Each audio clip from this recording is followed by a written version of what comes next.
সবাই বলেন যে জীবনে কাদের সঙ্গ লাভ করছি সেটা খুব গুরুত্বপূর্ণ। এক ঝুড়ি ফলের মধ্যে যদি একটা পচা ফল আপনি রেখে দেন তাহলে আস্তে আস্তে সমস্ত ফল পচে যায়। সেই জন্য কথায় আছে যে কুসঙ্গ থেকে দূরে থাকো। কিন্তু কি করা যায়? এই সংসার খুবই ছোট। যেখানে আমরা কাজ করি, যেখানে আমরা থাকি, যে পথে আমরা আসা যাওয়া করে থাকি, যে পথে আমরা ভ্রমণ করি, সেখানে এমন অনেক সংখ্যক ব্যক্তি থাকেন যাকে দেখে আমরা মনে করি যে এদের থেকে দূরে থাকতে হবে। তখন আমরা কি করতে পারি? তাদের কি আমরা পরিত্যাগ করব? তাহলে এই সংসারে এমন অনেক মানুষ আছেন, তাহলে কি সংসারই পরিত্যাগ করব? না, সেই ফলের মতন হবেন না যারা একটি পচা ফলের উপস্থিতির জন্য নিজেরাও নষ্ট হয়ে যান। বরং হয়ে উঠুন চন্দন বৃক্ষের মতন, যেটা আসলে সাপেদের বাসস্থান, যেখানে অনেক সংখ্যক অত্যন্ত ভয়ানক বিষধর সাপ থাকে। তারপরেও এই চন্দন, সে কিন্তু নিজের শ্রেষ্ঠত্ব হারায় না। এর মূল্য কিন্তু সেই একই থাকে। মনে রাখবেন, এই সংসারে নিজের সঙ্গ বদলানোর পূর্বে নিজেকে বদলান। নিজেকে কিছুটা এমন ভাবে গড়ে তুলুন যে কেউ আসুক না কেন সে যেন আপনাকে বিভ্রান্ত বা দূষিত না করতে পারে। আসুন আমার সাথে ভালোবেসে বলুন, রাধা রাধা। মানুষ জীবনে অনেক ধরনের সুখ লাভ করে, অর্থ সুখ, পরিবারের সুখ, বৈভবের সুখ। কিন্তু এমন একটা সুখ আছে যা বেশিরভাগ মানুষকে প্রভাবিত করে, কিন্তু সেই সুখ তাদের কোনো প্রয়োজনই নেই। সেটা হলো পরনিন্দা সুখ। অর্থাৎ এমন কোন ব্যক্তিকে নিয়ে নিন্দা করা, তার প্রতি অনুচিত শব্দ প্রয়োগ করা, কারণ সেই ব্যক্তিকে আপনি পছন্দ করেন না। আর এমন অনেক মানুষ আছেন যারা এই কাজ করে খুব আনন্দ লাভ করেন, যেটা করা উচিত নয়। কারণ এতে আপনার সময়, আপনার ঊর্জা, আপনার নিজের অন্তরের ইতিবাচক শক্তি আপনি নষ্ট করে ফেলছেন। আর এই সব কিছুই আপনার প্রয়োজন আছে। যাদেরকে আপনার পছন্দ নয় সেই ব্যক্তির বিষয়ে কথাই বলবেন না। সেই সব ব্যক্তির দিকে মনোনিবেশ করুন যাদের আপনি ভালোবাসেন। সেই সব কাজে মন দিন যেগুলো আপনার ভালো লাগে। সেই বস্তুর দিকে নজর দিন যেগুলো আপনার প্রিয়, নিজের লক্ষ্যের দিকে, এই সব কিছুর দিকে নয়। এমনটা করলে আপনার জীবনে আপনি সেই সব বস্তুর দিকে নজর দিতে পারবেন যারা প্রকৃত অর্থে আপনার জীবন আরো শ্রেষ্ঠ করে তোলে। এমনটাই করুন, জীবন আরো অনেক বেশি সুন্দর হয়ে উঠবে। আর তখন এই মন প্রসন্ন হয়ে বলবে, রাধা রাধা। প্রত্যেক মানুষ নিজের জীবনে দুঃখ অনুভব করেন। প্রত্যেকের দুঃখ আলাদা হতে পারে। কারোর মনে এই দুঃখ থাকে যে সে তার বাবা মায়ের সব ইচ্ছে পূরণ করতে পারেননি। কেউ এটা ভেবে দুঃখ পান যে সে চিরকাল সদাচার করেছেন, সৎকর্ম করেছেন, কিন্তু তাও তাকে দুরাচারী বলে মনে করা হয়। কেউ এটা ভেবেও দুঃখ পান যে তার সামনে যে ব্যক্তি রয়েছেন তার চোখে তিনি শত্রু হয়ে উঠেছেন বা দুষ্ট হয়ে উঠেছেন, যেখানে তিনি হয়তো কোনো অনুচিত কাজই করেননি। এবার এই সমস্ত বিষয় নিয়ে ভেবে নিজের ব্যক্তিত্ব নিয়ে সন্দেহ প্রকাশ করবেন না। যদি নিজের ব্যক্তিত্ব নিয়ে কোনো সন্দেহ থেকে থাকে তাহলে কর্ম সংক্রান্ত প্রশ্ন করুন যে আপনি যা করেছেন তাতে কি উচিত ছিল, কি অনুচিত ছিল। যেটা প্রয়োজন সেটা এটা বোঝার যে আপনার অন্তর্মন, আপনার বিবেক আপনাকে কি বলছে। আর আপনার অন্তর্মন আর আপনার বিবেক আপনাকে যেটা করতে বলবে শুধু সেটাই করুন। আর তারপরে এই সংসার কি বলবে, কি ভাববে সেসব নিয়ে ভাবতে যাবেন না। কারণ এই সংসার তো ঈশ্বরকেও প্রশ্ন করে থাকে, ঈশ্বরকেও দোষী মনে করে। কখনো কখনো যখন কোনো ঘটনা মানুষের ইচ্ছা অনুযায়ী ঘটে না, তখন মানুষ এটা বলে যে হে ঈশ্বর, আপনি আমার পাশে থাকলেন না, আপনি বড়ই কঠোর, এটা আপনার দোষ। যেখানে বেশিরভাগ সময় হয়তো সে নিজেই নিজের কর্মফল ভোগ করছে। আর কখনো কখনো ঈশ্বর হয়তো তার জন্য আরো ভালো কোনো পরিকল্পনা করে রেখেছেন, কিন্তু মানুষ সেটা বুঝতে পারে না। তাই দিনের শেষে যেটা প্রয়োজন সেটা হলো নিজের মনের কথা বুঝতে হবে। আপনার বিবেক কি বলছে শুধু সেটাই করুন আর সামনে এগোতে থাকুন। আমার সাথে ভালোবেসে বলুন, রাধা রাধা। আজ আমরা আবার সাফল্য আর অসফলতার বিষয়ে কথা বলবো। সফল ব্যক্তি কে হয় এবং অসফল ব্যক্তি কে হয়, এই বিষয়ে আমরা আগে অনেকবার কথা বলেছি। প্রত্যেক ব্যক্তি সাফল্য লাভ করতে চান, কিন্তু প্রত্যেক ব্যক্তি সাফল্য লাভের এই কাজে সফল হতে পারেন না। এবার এটা কেন হয়, এর পেছনে কারণটা কি? কারণ হলো ভয়। সফল ব্যক্তি হলেন তিনি যিনি নিজের সিদ্ধান্ত দ্বারা এই সমস্ত সংসারকে বদলে দিয়ে থাকেন, এবং অসফল ব্যক্তি হলেন তিনি যিনি এই সংসারকে দেখে এর বিষয়ে ভেবে নিজের সিদ্ধান্ত বদলে ফেলেন। প্রয়োজন হলো নিজের লক্ষ্যের বিষয়ে ভেবে দেখার, পথের বিষয়ে ভেবে দেখার। একবার যদি আপনি পথ নির্বাচন করে থাকেন, সেই পথে অগ্রসর হতে থাকুন আর তাতে অটল থাকুন। সবসময় দৃঢ় প্রতিজ্ঞ হন। আপনি যদি কোনো পথে টিকে থাকেন আর নিরন্তর পরিশ্রম করতে থাকেন, তবেই আপনার জীবনে সাফল্য আসবে। যদি কথায় কথায় লোকে কি ভাববে, লোকে কি বলবে, একথা ভেবে নিজের সিদ্ধান্ত পাল্টান, তাহলে কখনো নিজের লক্ষ্যে পৌঁছতে পারবেন না। আসুন আমার সাথে ভালোবেসে বলুন, রাধা রাধা। মানুষের 6টি বড় শত্রু রয়েছে, আর এরা অন্য কোথাও নয়, বরং মানুষের অন্তরেই বাস করে। এই 6টি শত্রু হল কাম, ক্রোধ, মোহ, লোভ, ঈর্ষা আর অহংকার।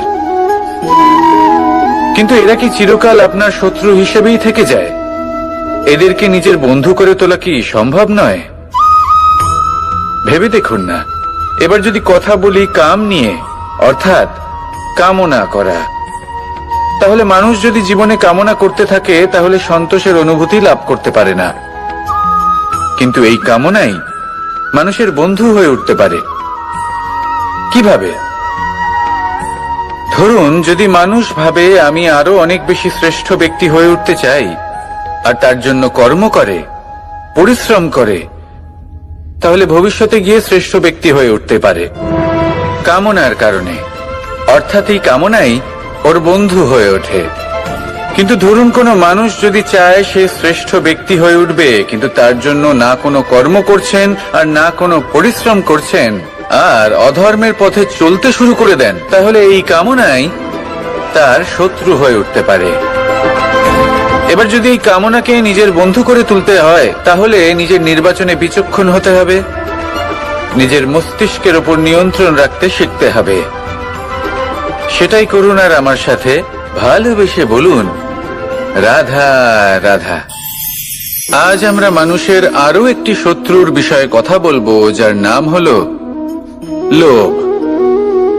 যে কোনো বস্তুকে অত্যাধিক লাভ করার যে বাসনা, যতটা লাভ করেছি ততটা যথেষ্ট নয়, আমার আরো চাই, আরো চাই, একেই বলে লোভ।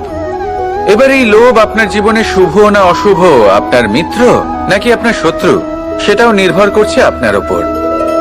যেমন ধরুন, কোনো ব্যক্তির অসম্ভব ধনের লোভ, সে সেটা অর্জন করছে আর সেটা সংগ্রহ করছে, আর সেটা লাভ করার জন্য সে অনৈতিক কাজ করছে।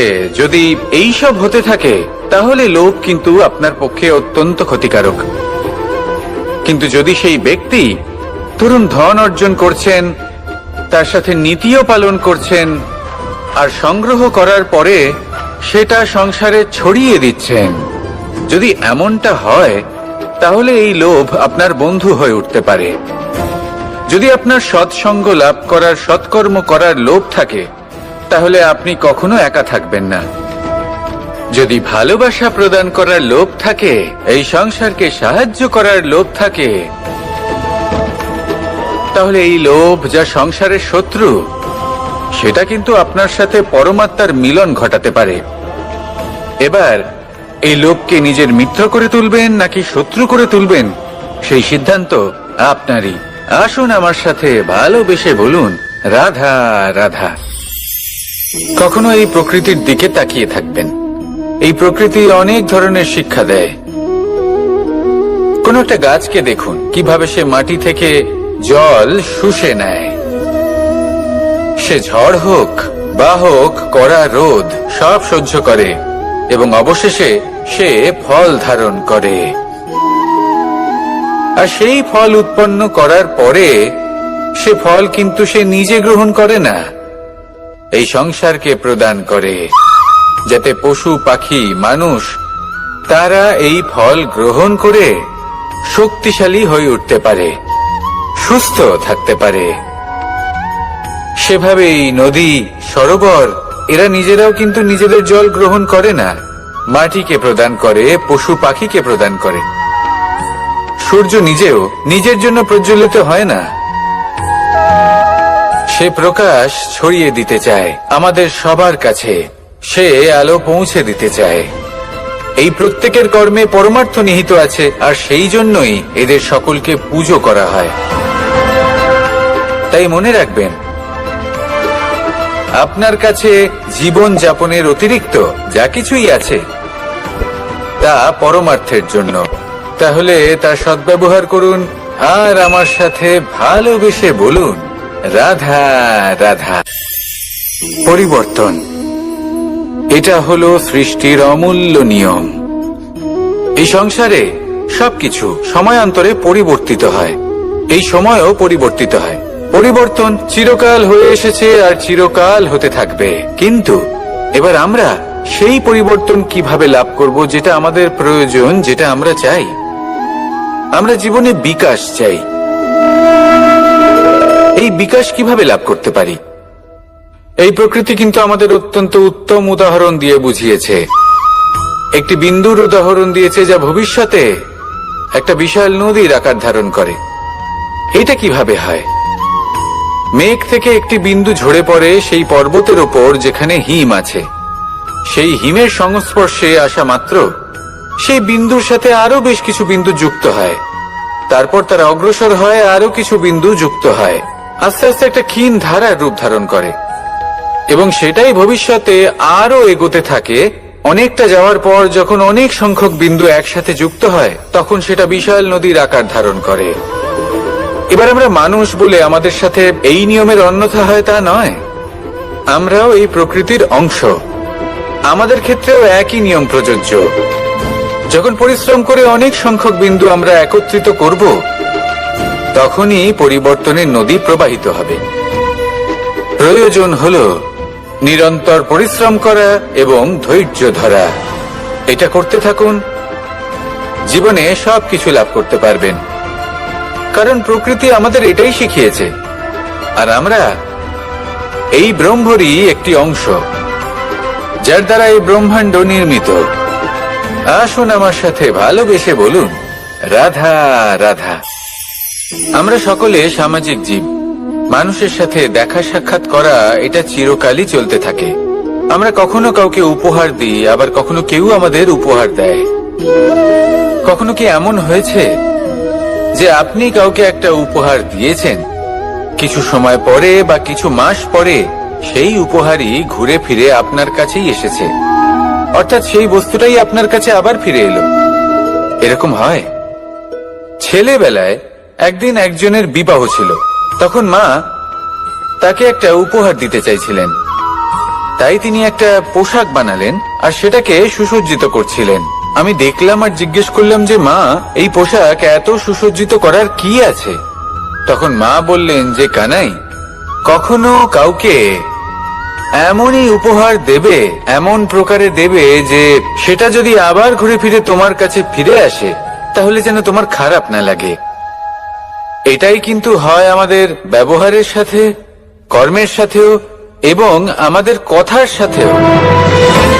তেমনই আচরণ করবেন যে আচরণ আপনি সহ্য করতে পারবেন। যদি মুখ থেকে কটু কথা বেরোতে থাকে তখন নিজেকে সংযত করে নিন। সেই শব্দই প্রয়োগ করুন যেটা আপনি তার বদলে শুনতে চাইবেন এবং আপনার দুঃখও হবে না। কারণ আপনার কর্ম এমন একটা উপহার যেটা আবার ঘুরে ফিরে ফলস্বরূপ আপনার কাছেই আসবে। সেই জন্য নিজের আচরণ শুভ করুন, নিজের মানসিকতা শুভ করুন, নিজের মুখ থেকে মধুর বাণী নিঃসৃত করুন, আর এইভাবেই মধুর ভাবে বলুন, রাধা রাধা। এই সংসারে প্রত্যেকটা জিনিসের নিজস্ব একটা বিশেষত্ব আছে, আর তার বিশেষত্বর জন্যই তাকে বিশেষ গুরুত্ব দেওয়া হয়। যদি কথা বলি অস্ত্রের, যেমন তরোয়াল, তরোয়াল নির্মাণ করা হয়েছে রক্ষার জন্য। কত তাড়াতাড়ি সে সামনে উপস্থিত শত্রুকে নিধন করতে পারে। এবার এই তরোয়ালের কোন গুণটা দেখা প্রয়োজন? সেটার ধার। সেই বস্তুটি নয় যার মধ্যে এই তরোয়াল রাখা হয়। সেইভাবেই যদি আমি কথা বলি বাণের, তাহলে এটা প্রয়োজনীয় নয় যে সেই বাণ কতটা তীক্ষ্ণ, কতটা বলশালী। এটা দেখা প্রয়োজন যে তার আকারটা কেমন। সে কি বাতাস ভেদ করে নিজের লক্ষ্যে পৌঁছতে পারবে? সেটা বেশি গুরুত্বপূর্ণ। সেই জায়গাটা নয় যেখানে সেই বাণ রাখা হয়। ঠিক সেইভাবে যদি আপনি কোনো মানুষেরই মূল্য বুঝতে চান, তাকে পরখ করে দেখতে চান, তাহলে তার জাতি, তার ধর্ম, তার রূপ, তার আকার, সেগুলো দেখে তাকে পরখ করতে চেষ্টা করবেন না। তাকে পরখ এই সব কিছুর ভিত্তিতে করবেন না। তার স্বভাবটা দেখুন, তার গুণ দেখুন, তার প্রতিভা দেখুন, তার কর্ম দেখুন, কারণ এটাই সেই ব্যক্তির আসল পরিচয়। এটাই হলো তার অস্তিত্ব। যখনই আপনি কোনো নর্তককে শ্রেষ্ঠ নৃত্য প্রদর্শন করতে দেখেন, তখন আপনি কিন্তু এটা ভাবেন না যে সে কোথা থেকে এসেছে, সে কি খায়, ওর বন্ধু বান্ধব কারা। আপনি তার নৃত্য দেখেন, ওর শিল্প দেখেন, সেটারই প্রশংসা করেন, সেটাকেই সম্মান করেন।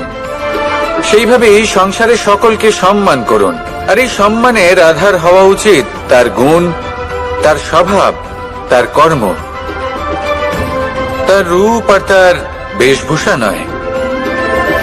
আসুন আমার সাথে ভালোবেসে বলুন, রাধা রাধা।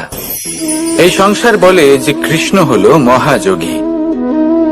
কেউ বলে যে কৃষ্ণ হলো সাংখ্য যোগের প্রবর্তক, কেউ বলে ভক্তি যোগের, কেউ বলে জ্ঞান যোগের, কেউ কেউ এটা মনে করেন যে অষ্টাঙ্গ যোগের প্রভু হলাম আমি। কিন্তু এই যোগ আসলে কি? যোগ বিষয়টাকে বোঝা খুব একটা কঠিন নয়, কিন্তু সেই যোগকে নিজের যাপনের অংশ করে তোলা হলো অত্যন্ত কঠিন, আর তার জন্য প্রয়োজন অভ্যাস।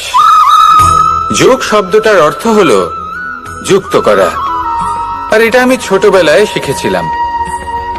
যখন আমার মাখন খেতে ইচ্ছে করত, আর মা মাখনের সেই হাঁড়িটা ওপরে টাঙিয়ে রাখতেন, তখন আমরা ভাবতাম যে অত দূরে পৌঁছবো কি করে।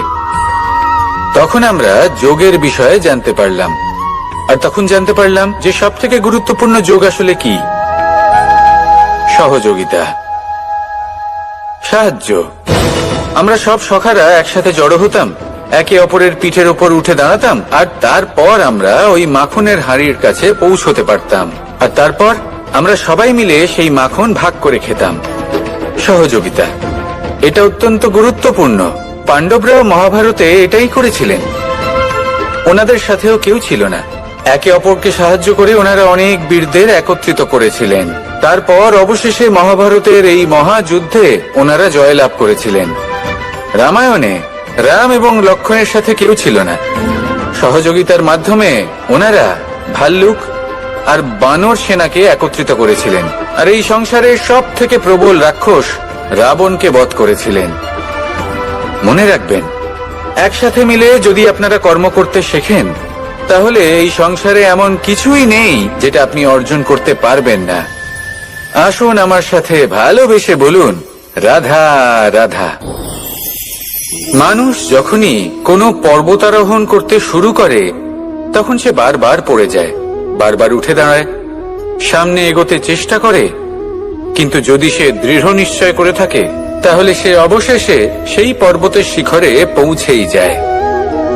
চলার পথে যদি বড় কোনো পাথর চলে আসে, বা পর্বতের কোনো বড় অংশ সামনে আসে, তাহলে সে তার সাথে ধাক্কা খায় না, সে পথ বদলে নেয়। কিন্তু বাধা তাকে সবসময় পেতেই হয়, আর সেই বাধা সে পায় ছোট ছোট পাথরের দ্বারা। তাদের উপর পা পড়লে তার পা পিছলে যায় আর সে পড়ে যায়। এই ছোট ছোট পাথর হলো আমাদের জীবনের সেই ছোট ছোট সমস্যা, সেই ছোট ছোট ভুলগুলো যেগুলো আমরা অবজ্ঞা করতে থাকি।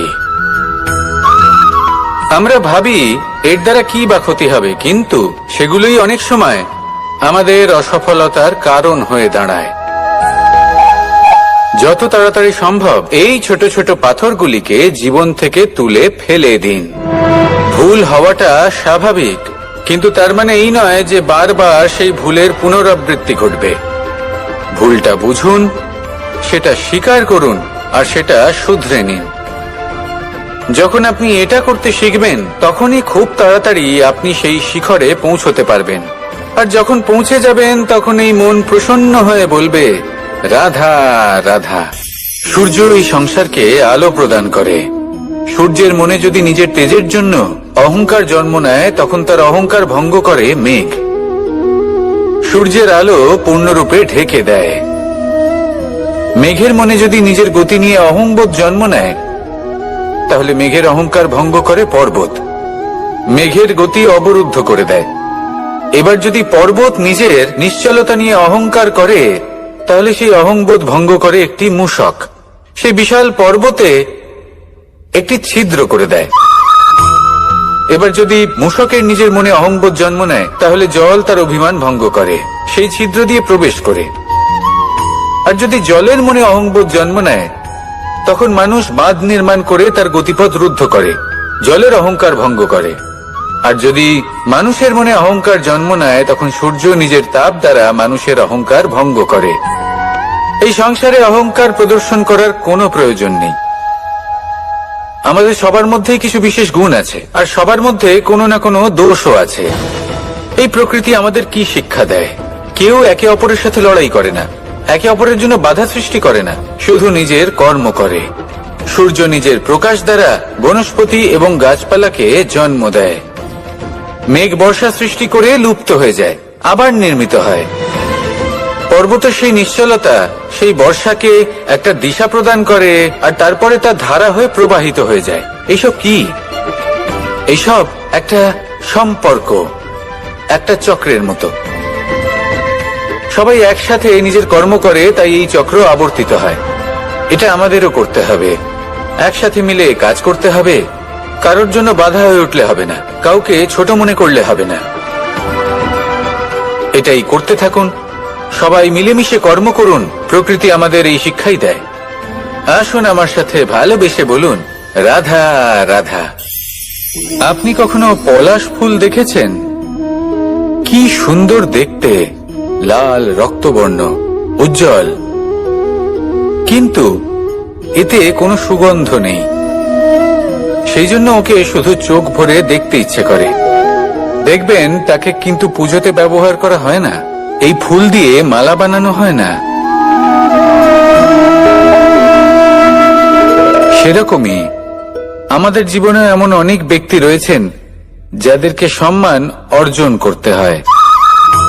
যদি আপনি কোনো উচ্চ বংশে জন্ম নিয়ে থাকেন এবং আপনার কাছে সবকিছু থাকে, ধন ঐশ্বর্য থাকে, সবকিছু আপনি আগে থেকেই পেয়ে গেছেন, তাও কিন্তু এই সংসার আপনাকে সম্মান দেবে না। ততক্ষণ পর্যন্ত দেবে না যতক্ষণ না আপনি নিজের অন্তরে গুণ জাগ্রত করছেন, শ্রেষ্ঠ কর্ম করছেন, নিজের অন্তরে ইতিবাচক মনোভাবের এই সুবাস জাগ্রত করছেন। যদি এসব কিছু করেন, তাহলেই এই সংসার আপনাকে সম্মান দেবে। এবার এটা আপনার উপরে নির্ভরশীল যে আপনি কি পলাশ ফুলের মতো হতে চান, নাকি অন্য কোনো ফুল হয়ে উঠতে চান যার সুবাস আছে, যে নিজের সুবাস এই সারা পৃথিবীতে ছড়িয়ে দেয়। আসুন আমার সাথে ভালোবেসে বলুন, রাধা রাধা। সংসারে এমন অনেক ব্যক্তি আছেন যারা নিজেদের প্রসন্নতার জন্য স্বার্থপরতার সীমা পার করে যেতে পারেন। নিজে সুখ লাভ করার জন্য অন্যকে দুঃখ দিতে পারেন। ওনাদের কারোর প্রতি কোনো টান নেই, না সমাজের প্রতি, না আপনজনদের প্রতি, না ঈশ্বরের প্রতি। এবার দেখুন, মানুষ যদি কাউকে ভয় নাও পায়, তাও নিজের কর্মের কথা মনে করে অবশ্যই ভয় পাওয়া উচিত। কারণ আপনি যা কর্মই করুন তার ফল নিজে থেকে আপনার কাছে আসবেই, নিশ্চিত রূপে আসবে। তার থেকে আপনি পালাতে পারবেন না। কেউ নিজের কর্মফলের হাত থেকে বাঁচতে পারে না। স্বয়ং মহাদেবকেও ওনার কর্মফল ভোগ করতে হয়েছিল। উনি কিছু না ভেবেই ভস্মাসুরকে বর দিয়েছিলেন। তার পরিণামস্বরূপ যেটা হলো যে ওই ভস্মাসুর, যাকে মহাদেব বরদান করেছিলেন, তার হাত থেকে নিজের প্রাণ বাঁচিয়ে ওনাকে পালাতে হলো। এই সংসারে এমন কেউ নেই যে নিজের কর্মফলের হাত থেকে বাঁচতে পারে। সবসময় এটা ভেবে দেখুন যে কর্মটা আপনি করছেন সেটা শ্রেষ্ঠ কিনা। এমন কর্ম করুন যেটা আপনাকে জীবনে এগিয়ে নিয়ে যাবে। নিজেকে সৎ পথে রাখুন, কিন্তু এটাও সুনিশ্চিত করুন যে জীবনে যে কর্ম আপনি করছেন তাতে অন্য ব্যক্তির উপর কি প্রভাব পড়ছে, তাতে উনি দুঃখ পাচ্ছেন না তো। যদি আপনি যা করছেন তাতে সবার মঙ্গল হয়ে থাকে, তাহলে আপনার কাউকে ভয় পাওয়ার কোনো প্রয়োজন নেই। না কালকে ভয় পাবেন, না মহাকালকে। আসুন আমার সাথে ভালোবেসে বলুন, রাধা রাধা। জীবনে যখনই আমরা কোনো বিশেষ মানুষের সাথে পরিচিত হই, তখন তার ব্যক্তিত্বের বিষয়ে আমাদের একটি নিজস্ব দৃষ্টিভঙ্গি তৈরি হয়। তা সে ভালো হোক বা মন্দ, আমরা নিজেদের দৃষ্টিভঙ্গি, নিজেদের ধারণা বানিয়ে ফেলি। কিন্তু আপনি কি নিশ্চিত রূপে বলতে পারেন যে এই যে আপনার দৃষ্টিভঙ্গি, সেটাই সেই ব্যক্তির পূর্ণ সত্য, সেই ব্যক্তি সত্যিই সেরকমই?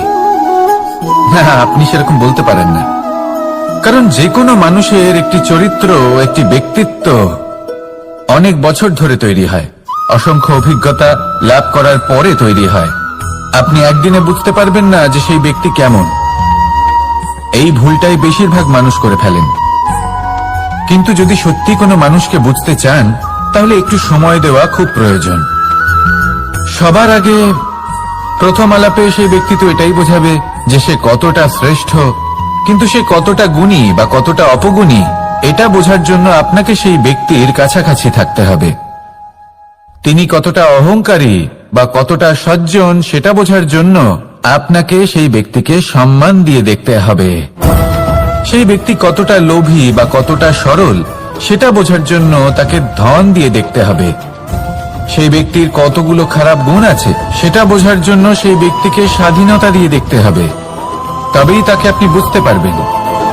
যে কোনো মানুষকে বোঝা, তার ব্যক্তিত্ব বুঝে ওঠা এতটা সহজ কাজ নয়। যতক্ষণ কোনো ব্যক্তির ব্যক্তিত্ব সম্পর্কে স্পষ্ট ধারণা না হয়, ততক্ষণ সেই ব্যক্তির সাথে সম্পর্কে অগ্রসর হওয়া উচিত হবে না। আসুন আমার সাথে ভালোবেসে বলুন, রাধা রাধা। এই সংসারের দুটি সবথেকে শক্তিশালী শব্দ হল নীরবতা এবং প্রসন্নতা। এই দুটি সবথেকে বেশি কঠিনও। এবার আপনি বলবেন, এতে কঠিনের কি আছে? না, ক্ষেত্র বিশেষে নিজে নীরব থাকা হলো অত্যন্ত কঠিন। আর তার থেকেও বেশি কঠিন হলো বিকট পরিস্থিতিতে নিজেকে প্রসন্ন রাখা। কিন্তু যদি আপনি এটা শিখে যান, তাহলে এই নীরবতাই আপনাকে জীবনে অনেক বড় বড় সমস্যার হাত থেকে বাঁচাবে। এই প্রসন্নতা আপনাকে বিকটতর পরিস্থিতি থেকে বেরিয়ে আসতে শক্তি যোগাবে। তাই এই গুণ আত্মসাৎ করুন আর আমার সাথে ভালোবেসে বলুন, রাধা রাধা। আমরা সবাই জীবনে কামনা করি।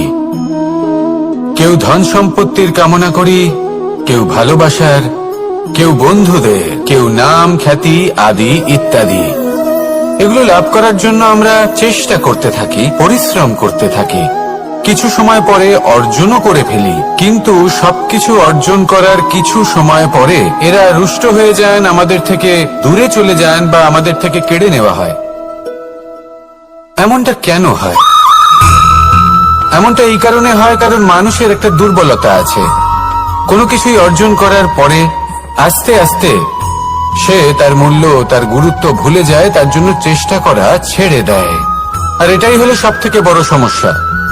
ঠিক যেমন কোনো ব্যক্তি যিনি ধন অর্জন করতে চান, তার জন্য কঠিন পরিশ্রম করেন, হয়তো ধন অর্জন করেও ফেলেন, তারপর আস্তে আস্তে ওই ধনের মূল্য ভুলে যান। উচিতভাবে তা প্রয়োগ করেন না, আস্তে আস্তে তার ধন তার সঙ্গ ত্যাগ করে দেয়। সমস্ত পরিশ্রম ব্যর্থ হয়ে যায়। সেই জন্য মনে রাখবেন, এই সংসারে কিছু অর্জন করা অত্যন্ত কঠিন ব্যাপার, কিন্তু তার থেকেও বেশি কঠিন হলো সেটা নিজের সাথে ধরে রাখা। তাই জীবনে যখনই আপনি কিছু অর্জন করবেন তার গুরুত্বটা বুঝুন, আর তারপরে সময় সময় তার মূল্য নিজেকে স্মরণ করাতে থাকুন। কৃতজ্ঞ থাকুন যে আপনার পরিশ্রম আপনাকে এই ফল দান করেছে, আর চিরকাল পরিশ্রম করুন। তবেই আপনি যেটা লাভ করেছেন সেটা আপনার কাছে থেকে যাবে। আসুন আর আমার সাথে ভালোবেসে বলুন, রাধা রাধা। এই সংসারে আপনার সব থেকে বড় বন্ধু কে? কেউ বলবেন ছোটবেলার বন্ধুরা, কেউ বলবেন মাতা পিতা, কেউ বলবেন ঈশ্বর। এবারে বলুন যে এই সংসারে আপনার সব থেকে বড় শত্রু কে? কেউ বলবে আপনার বিরোধী, সেই ব্যক্তি যে আপনাকে হিংসে করে, বা আপনার নিজের অহংকার, আপনার কুকর্ম। আমি বলবো যে এই সংসারে আপনার সব থেকে বড় বন্ধু হলো আপনার নিজের মন। এই চঞ্চল মনকে যদি আপনি নিয়ন্ত্রণ করতে শিখতে পারেন, তাহলে এর থেকে বড় বন্ধু এই সংসারে আপনি কোথাও পাবেন না। সেখানেই যদি এই মন আপনাকে বশ করে ফেলে, তাহলে সংসারে এর থেকে বড় শত্রু আপনি কোথাও পাবেন না।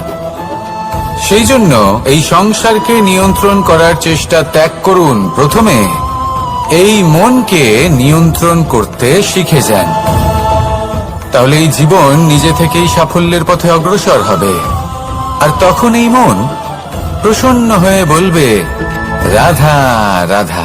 সংসারে যদি আপনি শুভ কিছু অর্জন করতে চান, তাহলে দুটি পথ আছে। প্রথম হলো ধর্ম, আর দ্বিতীয় হলো কর্ম। কিছু ব্যক্তি এমন কথাও বলেন যে আমরা তো ধর্মের পথেই অগ্রসর ছিলাম, আমরা তো লক্ষ্যপ্রাপ্ত করতে পারলাম না, বরং আমাদের নিন্দা হলো। এবার এরকমটা ঠিক কেন হয়? এরকম এই কারণে হয়, কারণ দেখতে গেলে ধর্ম সবসময় আমাদের এমন পথ দেখায় যেটা আমাদের একটা শুভ লক্ষ্য প্রাপ্তিতে সাহায্য করে, কিন্তু সেই লক্ষ্যে আমাদের পৌঁছতে হবে নিজেদের কর্ম দ্বারা। যদি আপনি ধর্মের পথে অগ্রসর হয়ে থাকেন, তাহলে আপনাকে কর্মও করতে হবে। যদি ধর্মের পথে চলেন কিন্তু কর্ম না করেন, তাহলে লক্ষ্যপ্রাপ্তি হবে না। ঠিক সেইভাবেই যদি আপনি কর্ম করতে থাকেন কিন্তু ধর্মের পথে না চলেন, তাও লক্ষ্যপ্রাপ্তি হবে না। মনে রাখবেন যে ধর্ম এবং কর্ম হলো একটি মুদ্রার দুই পিঠের সমান। এদের নিজের জীবনে আত্মসাৎ করুন এবং অগ্রসর হন। এই সংসারের প্রত্যেক লক্ষ্য আপনার হবে।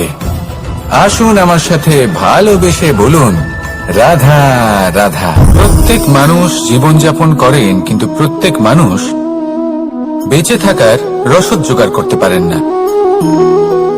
তাহলে কি করা যায়? জীবনের রসদ কিভাবে জোগাড় করা যায়? কিভাবে আমাদের চেষ্টা করে যাওয়া উচিত? আমাদের কি করা উচিত? কিছু কাজ আছে যেগুলো আপনাদের করতে হবে। সর্বপ্রথম, জীবনে যখনই কোনো সমস্যা আসবে, তখন নিরপেক্ষভাবে তার সম্মুখীন হন। তা সে যে সমস্যাই হোক, সেটা সমাধান করার জন্য আপনাকে শুভ পথ নির্বাচন করতেই হবে। তারপরে যদি আপনার হাতে কখনো ক্ষমতা আসে, সেই মুহূর্তে আরো বেশি বিনম্র থাকতে হবে। আপনি ধন অর্জন করলে তখন অহংকার জাগ্রত হতে দিলে চলবে না। আপনি যদি শক্তিশালী হয়ে ওঠেন, তাও অহংকার জাগ্রত হলে চলবে না। জীবনে যখনই ক্রোধ হবে, তখন নিজেকে নিয়ন্ত্রণ করুন, আর ভেবে দেখুন যে যদি এই মুহূর্তে আপনি ক্রোধ দেখান, তাহলে তার পরিণাম কি হবে। এর ফলে কি কিছু শুভ ঘটনা ঘটবে, নাকি অশুভ কিছু ঘটবে? শুধু এই কটা কাজ নিজেদের জীবনে আত্মসাৎ করুন, জীবন যাপন অত্যন্ত সহজ হয়ে যাবে। আসুন আমার সাথে ভালোবেসে বলুন, রাধা। আপনি কখনো কোনো পাথরের বুক চিরে বয়ে চলা কোনো নদী দেখেছেন? পাথর নদীর সামনে নত হয়ে যায়, তাকে বাধা দিতে চেষ্টা করে কিন্তু কখনো বাধা দিতে পারে না। এই নদী হলো ততটাই শক্তিশালী, কিন্তু এর আরম্ভ কোথা থেকে হয়? দূরে কোথাও কোনো পর্বতের চূড়াতে এক বিন্দু জল ঝরে পড়ে আর তার সাথে হিম গলিয়ে দেয়। তারপর জলের শক্তি বৃদ্ধি পায়, তারপর অনেক বিপদের সম্মুখীন হয় আর অনেক ধরনের বাধা সে অতিক্রম করে। তার শক্তির এতটাই বৃদ্ধি হয় যে তাকে বাধা দেওয়া একেবারেই অসম্ভব ব্যাপার হয়ে যায়। দেখুন, নদী তো মহান বটেই, কিন্তু তাকে মহান করে তুলেছে কে? সেই সকল বিপদ যার থেকে ও কখনো পালায়নি। সেইভাবেই আমাদেরও বিপদ থেকে পালিয়ে গেলে হবে না, তার সম্মুখীন হতে হবে সাহসের সাথে, পূর্ণ শক্তি প্রয়োগ করে। তবেই আমরা শিখতে পারবো, তবেই আমরা সামনে এগোতে পারবো। যদি আপনি জীবনে কুন্দন হয়ে উঠতে চান, তাহলে জ্বলন সহ্য করতেই হবে। আসুন আমার সাথে ভালোবেসে বলুন, রাধা রাধা। এ হলো গোলাপ ফুল। একে আমরা সকলেই চিনি। সমগ্র সংসার ভালোবাসে এই পুষ্পকে। এই ফুল দেখতেও সুন্দর। সবথেকে বেশি গুরুত্বপূর্ণ কথা হলো এর সুগন্ধ, যা দূর দূরান্ত থেকে ব্যক্তিদেরকে আকৃষ্ট করে। এই সুন্দর পুষ্প একটু মন দিয়ে দেখলেই দেখা যায় এর নিচে কাঁটা রয়েছে। এই সংসার বলে, এ প্রকৃতির কেমন রচনা, এত কোমল পুষ্প, এটা কি তীক্ষ্ণ কাঁটা সহ প্রস্ফুটিত হয়? এটাই হলো জীবনের সত্য। আমাদের অন্তরের সদ্গুণ, সেগুলিও এই ফুলের মতোই সুন্দর। সংসার এর সৌন্দর্য দেখতে পায়, এর সুগন্ধ চতুর্দিকে ছড়িয়ে পড়ে। কিন্তু এই সদ্গুণ জাগ্রত করে তোলার জন্য কঠোর পরিশ্রম করতে হয়, প্রতিনিয়ত চেষ্টা করে যেতে হয়। তাই জন্য যদি আপনি জানেন আপনার পথ উচিত কিন্তু তা কাঁটায় পরিপূর্ণ, তাহলে থামবেন না, চলতে থাকুন। একবার যদি অন্তরের সদ্গুণ জাগ্রত হয়, তাহলে এই সংসার এর সৌন্দর্য দেখবে আর সুগন্ধে আকর্ষিত হয়ে আপনার কাছে আসবে। এই মন, এই জীবন প্রসন্ন হয়ে বলবে, রাধা রাধা। মোহনের বাঁশির এই সুর, এই সঙ্গীত কার না পছন্দ হয়? সবারই খুব ভালো লাগে। এবার এই সুর আসে কোথা থেকে? কেউ বলবেন কৃষ্ণের হৃদয় থেকে। সত্য কথা, এই সুর হৃদয় থেকে নির্গত হয় এবং প্রকট হয় এই বাঁশি থেকে। এই বাঁশিটাকে দেখুন, এই ছিদ্রগুলি দেখুন, প্রত্যেকটা সুর থেকে নিজস্ব একটা স্বর নির্গত হয়। এবার যে ব্যক্তি এই সমস্ত সুর এবং স্বর বুঝতে পারেন, এতে নিপুণ, তিনি এই বাঁশির দ্বারা যে সুর নির্গত করবেন তা তো মধুর অবশ্যই হবে। এবার জীবনের সাথেও কিছুটা এরকমই ঘটে। জীবনের কিছু নীতি থাকে, অর্থ, কুটুম্ব এবং আধ্যাত্মিক। যদি জীবনের প্রত্যেকটা মুহূর্ত সুখময় হয় এরকম আপনি চান, তাহলে এই তিনটি নীতিতে আপনাকে নিপুণ হতে হবে। কোনো একটি বিশেষ নীতির প্রতি যদি আপনি বেশি ঝুঁকে পড়েন, তাহলে বাকি দুই নীতি থেকে যা সুখ লাভ করা সম্ভব তা পারবেন না। ধন অর্জন করতে হবে পরিবারের জন্য, পরিবারের সুখ মনের শান্তির জন্য, মনে শান্তির প্রয়োজন মনের শুদ্ধতার জন্য। যখন এই মন শুদ্ধ হবে, জীবন শুদ্ধ হবে, পবিত্র হবে, সুন্দর হবে এবং ভালোবেসে বলবে, রাধা রাধা। জল, এ হলো জীবনের আধার পঞ্চতত্ত্বের মধ্যে একটি, আর অত্যন্ত বিশেষ। এর থেকে অনেক বড় শিক্ষা পাওয়া যায়। এই জল, গন্তব্যের বিষয়ে এর স্পষ্ট ধারণা আছে। ও জানে ওর লক্ষ্য কি, আর প্রয়াস করে ততদূর সে পৌঁছেও যায়।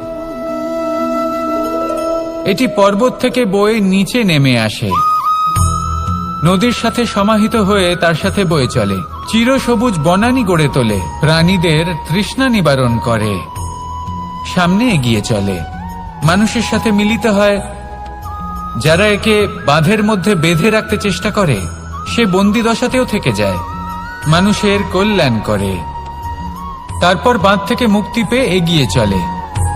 কোথাও ধাক্কা খায়, কোথাও বাধা পড়ে, কোথাও যদি পথ খুঁজে না পায় তাহলে পথ খুঁজেই নেয়, আর যেখানে পথ থাকে না সেখানে পথ বানিয়ে নেয়, আর শেষ পর্যন্ত নিজের লক্ষ্যে পৌঁছেই যায়, অর্থাৎ সমুদ্রে গিয়ে সমাহিত হয়ে যায়।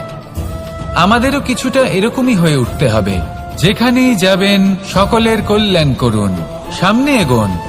আপনি কোথাও পড়ে গেলে, ধাক্কা খেলে আঘাত লাগবেই, উত্থান পতন লেগেই থাকে। সামনে এগোতে থাকুন। কোথাও পথ না পেলে তা খুঁজে নিন, কোথাও পথ না থাকলে তা বানিয়ে নিন। নিজের গন্তব্যের কথা সব সময় মনে রাখুন। শেষ পর্যন্ত নিজের মোক্ষ লাভ আপনি অবশ্যই করবেন। আর আমার সাথে ভালোবেসে বলুন, রাধা রাধা। জীবনের প্রত্যেক মুহূর্ত আমাদের কিছু না কিছু শিক্ষা দেয়, নির্ভর করছে আমাদের দৃষ্টিভঙ্গির উপর। যেমন নদী হলো আমার অত্যন্ত প্রিয়, নদীতে ভ্রমণ করতে আমার খুব ভালো লাগে। কি বলেন? নদীতে সবসময় নতুন কিছু থাকে, ও পুরনো কিছুই নিয়ে বসে থাকে না। সবসময় প্রবাহমান, কখনো থামে না। ততক্ষণ থামে না যতক্ষণ না সাগরে গিয়ে সমাহিত হচ্ছে। ঠিক এইভাবেই আমাদেরও উচিত নিজের জীবন অতিবাহিত করা, নদীর মতো। প্রত্যেক মুহূর্ত নতুন, তাই সেইভাবেই জীবন যাপন করুন। পুরনো কিছুই একত্রিত করে রাখবেন না, বিগত স্মৃতির মাঝে নিজেকে হারিয়ে ফেলবেন না। এই যে বর্তমান, এই যে মুহূর্ত, সেটাই হলো সর্বশ্রেষ্ঠ। এর মাঝেই জীবন যাপন করুন, নদীর মতো প্রবাহমান হতে শিখুন। আপনি শিখে গেলে তাহলে মনে রাখবেন, আমার আপনার মাঝে বিচরণ করতে বড়ই ভালো লাগবে। যে ব্যক্তি আনন্দের সাথে জীবনের প্রত্যেকটা মুহূর্ত অতিবাহিত করে কোনো চিন্তা ছাড়াই, প্রবাহমান হয়, কখনোই থামে না, যতক্ষণ না মুক্তি লাভ করছেন, এমন ব্যক্তির মধ্যেই রাধাকৃষ্ণ বসবাস করেন। তাহলে আসুন আমার সাথে ভালোবেসে বলুন, রাধা রাধা। আমাদের ভিডিওগুলি যদি আপনাদের ভালো লেগে থাকে তাহলে লাইক, কমেন্ট, শেয়ার করতে ভুলবেন না, এবং আরও নতুন নতুন ভিডিও পেতে চ্যানেলটি সাবস্ক্রাইব করে পাশে থাকা বেলাইকনটি অন করে রাখুন। ধন্যবাদ।